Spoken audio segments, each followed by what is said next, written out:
ঢাকা বিশ্ববিদ্যালয়ে উত্তাল। ঢাকা বিশ্ববিদ্যালয়ের ছাত্র শাহরিয়ার সম্যর হত্যার প্রতিবাদে ছাত্রদল ঢাকা বিশ্ববিদ্যালয়ের ভিসি ডক্টর ফয়েজ আহমেদ খান তার পদত্যাগ চেয়েছে এবং পুনরায় চেয়েছে, এবং ছাত্রদলের কেন্দ্রীয় নেতৃবৃন্দ তারা একত্রিত হয়ে সেই পদত্যাগ চাইছেন। ঢাকা বিশ্ববিদ্যালয়ের দীর্ঘ এবং অনেক বড় মিছিল করেছে ছাত্রদলের ঢাকা বিশ্ববিদ্যালয়ের সকল শাখার নেতাকর্মীরা সেখানে তাদের ক্ষোভ প্রতিবাদ জানিয়েছেন।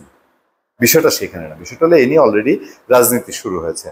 সাজিদ আলম একটা পোস্ট দিয়েছেন, সাজিদ আলমের পোস্ট অনেকটাই মিন করেছেন এরকম যে সোহরাওয়ার্দী উদ্যানে যারা ক্ষমতার কাছাকাছি সংগঠন মানে ছাত্রদলই ধরে নেওয়া যায়, তারা ওখানে চাঁদাবাজি করছে, তাদের লোকজন অবৈধ দোকান টোকান বসিয়েছে, এরা সম্মুখে মেরেছে।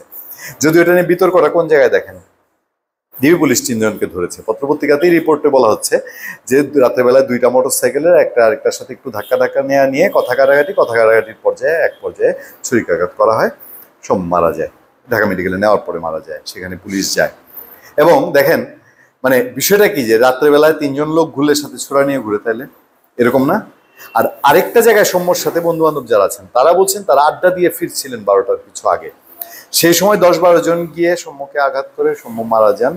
এবং সৌম্যকে আঘাতের পর পুলিশ খবর দেওয়া, পুলিশের একজনকে আটকও করেছিল, তাকে নাকি ছেড়ে দিয়েছে। এই পর্যায়ে এসে সাজিদ আলম মিন করছেন চাঁদাবাজরা মেরেছে। তখন আরেকটি নিউজ আমাদের সামনে, যেখানে বলা হচ্ছে সাম্যকে নিয়ে আবেগঘন স্ট্যাটাস উপদেষ্টা আসিফ আবার একটু অন্যভাবে বলেছেন, নমনীয় আছেন। তিনি বলছেন ঢাকা বিশ্ববিদ্যালয়ের শিক্ষক গবেষণা ইনস্টিটিউটের 18-19 শিক্ষাবর্ষের শিক্ষার্থী শাহরিয়ার আলম সাম্যকে নিয়ে আবেগঘন স্ট্যাটাস দিয়েছেন স্থানীয় সরকার, পল্লী উন্নয়ন ও সমবায় মন্ত্রণালয়, যুব ক্রীড়া মন্ত্রণালয়ের উপদেষ্টা আসিফ মাহমুদ সজীব ভুঁইয়া। তিনি ফেসবুক আইডিতে তিনি এটা দিয়েছেন, স্মৃতিচারণে এক স্ট্যাটাস দেন তিনি।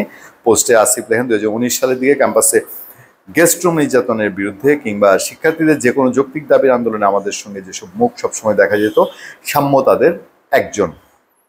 মশিউর আমিন শুভ আর শাহরিয়ার আলম সাম্য, ওই 2 জন সবসময় একসঙ্গে আসতো। প্রথম বর্ষ থেকেই সাম্য ছিল আমাদের বিরুদ্ধে অন্যায়ের বিরুদ্ধে প্রতিবাদী এবং অসম্ভব ভদ্র একজন ছেলে। সেই ছোট ভাই সাম্য আজ আর আমাদের মাঝে নেই, এটা মেনে নেওয়া সত্যি কষ্টকর। এই ঘটনা এখন পর্যন্ত 3 জনকে গ্রেফতার করা হয়েছে, হত্যাকারীদের অবশ্যই বিচারের আওতায় আনা হবে। তবে শুধু ব্যক্তি নয়, উদ্যান কেন্দ্রিক অপরাধ চক্র, মাদক চক্র উদ্যানের অনিরাপদ পরিবেশ ওই ঘটনার জন্য সমানভাবে দায়ী। উপদেষ্টাও তার আগে থেকে জানতেন, আমরা এর আগের কন্টেন্টে যেটা বলেছি এগুলো নিয়ে আগে কেন কনসার্ন ছিলেন না, আগে কেন এগুলো তোলা হয়নি। আচ্ছা, এই কথাই তিনি বলেছেন।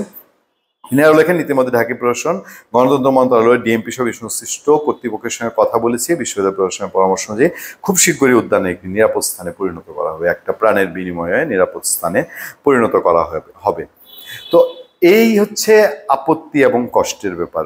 সাম্য গেছে, বারবারই তো বলছি, সাম্যর পরিবার, সাম্যের মা, সাম্যের স্বজনরা তারা ফিল করবে বাংলাদেশে আওয়ামী লীগ, বিএনপি, জাতীয় পার্টি, এই আসিফ মাহমুদ সজীব ভুঁইয়া, সাজিদ আলম, তারা কতদিন বসে থাকেন, তাদের জাতির সামনে কত ইস্যু আসে আর কত রকম বিষয় থাকে।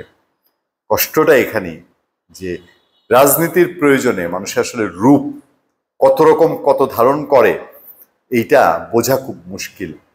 এই সাম্য জুলাই বিপ্লবের নেতা, অন্যায়ের প্রতিবাদকারী একজন মানুষ, তাকে মৃত্যুর পরে ঢাকা বিশ্ববিদ্যালয়ের উপাচার্যের কথা একরকম, এখন উপাচার্যের পক্ষে এক শ্রেণী দাঁড়িয়েছে, বিপক্ষে আরেক শ্রেণী দাঁড়িয়েছে। মানুষের জীবনের মূল্যের জায়গাটা তাদের বিবেচনায় কতটা থাকে শেষ পর্যন্ত। ধন্যবাদ সবাইকে, ভালো থাকবেন, সুস্থ থাকবেন। সত্য করুন এবং সহনশীলতার সাথে আপনার সাথে আতিক রহমান, পূর্ণিয়া।